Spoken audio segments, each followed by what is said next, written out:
Hey guys, welcome to MadTech. Today we'll be learning how to remove phone number on TikTok, and now let's dive right in. Now to remove your phone number on TikTok or unlink your phone number, first open up your TikTok app. And on this interface guys, at the bottom right corner of the screen, you'll be able to see the profile option available for us. Tap on that profile option and you'll be on this interface where at the top right corner of the screen, you can see your three-lined icon available for us. Tap on that three-lined icon.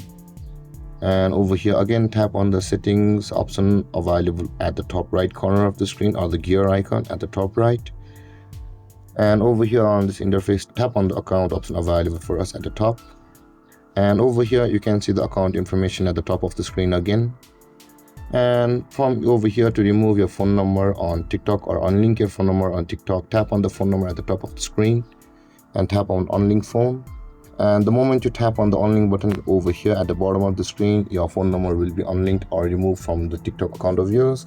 And with that being said guys, this is how to remove phone number on TikTok. And if you have any confusions or questions regarding your topic, feel free to comment in the comment section below.